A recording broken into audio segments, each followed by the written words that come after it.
ये कहानी है 2014 में आई फिल्म की, जिसका नाम है जेल बेट। एना नाम की लड़की अपने कमरे में कोई अंग्रेजी बाजा बजा रही थी। तभी उसका सौतेला बाप आ जाता है और एना को ही बाजा समझ के बजाने की कोशिश करता है।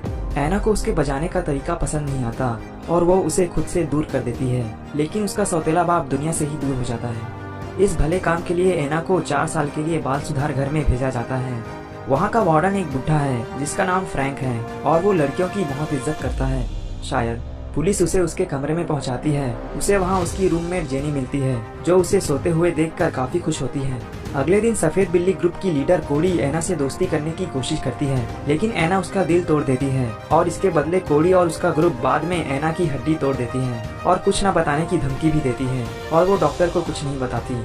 वो फ्रैंक से जाकर कहती है कि उसे अकेले रहना है, लेकिन फ्रैंक कहता है कि वो उसकी मदद तभी करेगा जब वो उसके साथ घर घर खेलेगी और उसमें सुहाग रात वाला सीन भी होगा। पर एना उसे मना कर देती है।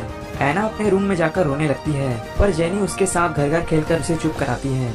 अगले दिन एना सफेद बिल्ली गैंग की लीडर कोडी के साथ दोस्ती कर लेती है। कोडी कहती है कि वो काली बिल्ली गैंग की लीडर को मारे और वो उसे रिकॉर्ड करेगी ताकि वो उसे धोखा ना दे सके, और एना ऐसा ही करती है, जिसके लिए उसे बिना कपड़ों के एक कमरे में बंद कर दिया जाता है, जहाँ उसे बहुत तकलीफ होती है। फ्रैंक उसे बुलाता है और कहता है कि अगर उसने उसके साथ घर घर नहीं खेला तो वो उसे वहाँ 2 हफ्ते के लिए बंद कर देगा, और इस बार एना मान जाती है और अपने मुंह से घर घर खेलती है। कोडी एना को ये सब भुलाने के लिए नशा कराती है और खुद ही उसके साथ घर घर खेलने लगती है। अगले दिन एना की लड़ाई काली बिल्ली गैंग से हो जाती है, जिसके बदले एना को फिर से फ्रैंक के साथ घर घर खेलना पड़ता है, और वो भी पीछे से। रूम में जेसी और एना की लड़ाई हो जाती है, जिसके बदले उसे फिर से फ्रैंक बजा देता है। इसके बाद एना कोडी से नशा मांगने जाती है, जहां उससे उसकी लड़ाई हो जाती है। अब वो नशे के लिए दूसरी लड़कियों से ड्रग्स लेने लगती है और कोडी उसे रोकती है, लेकिन वो उसके ऊपर थूक देती है और कोडी उसे अपने गैंग से निकाल देती है। एना के गैंग से निकलते ही काली बिल्ली गैंग उसे बाथरूम में कूद देती है और वो डॉक्टर से इलाज कराती है। अब उसको ड्रग्स की लत लग चुकी है और वो बदला लेने के लिए काली बिल्ली गैंग के साथ लड़ जाती है और फिर से उसे अंधेरे कमरे में बंद कर देते हैं। फ्रैंक आता है और घर घर खेलने को कहता है। बाहर निकलने की चाहत में एना मान जाती है और वहाँ से वापस आने के बाद जेनी उसके साथ घर घर खेलती है। अगले दिन वो फिर से ड्रग्स लेने जाती है, पर कोडी उसे रोकती है और वो वहाँ हंगामा कर देती है।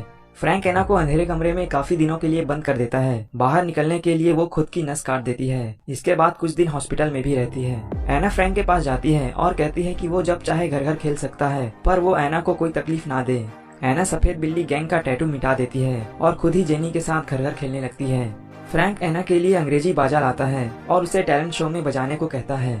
सफेद बिल्ली गैंग एना को कूट देती है क्योंकि उसने उनका टैटू मिटा दिया था। एना डॉक्टर को बताती है कि उसे फ्रैंक के साथ घर घर खेलना पसंद नहीं है और वो डॉक्टर से मदद मांगती है, लेकिन फ्रैंक डॉक्टर का ही ऑपरेशन करवा देता है।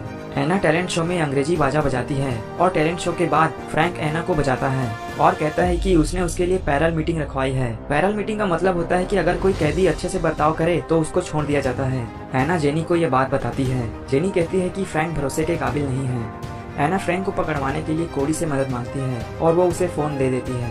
फ्रैंक एना को बुलाता है और कहता है कि वो आज धीरे धीरे खेलेंगे। एना अपने फोन में सारा खेल रिकॉर्ड कर लेती है। पैरोल मीटिंग का दिन आता है।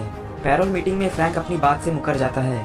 इसके बाद एना ऑफिसर्स को फ्रैंक के साथ घर घर खेलने वाली वीडियो दिखाती है। ऑफिसर वीडियो देखकर फ्रैंक से कहते हैं कि क्या बात है, काफी मजे किए हैं, चल अब जेल में मजे करना, और वो फ्रैंक को अरेस्ट कर लेते हैं। एना को पैरोल पर छोड़ दिया जाता है और अब एना काफी फेमस अंग्रेजी बाजा बजाने वाली बन चुकी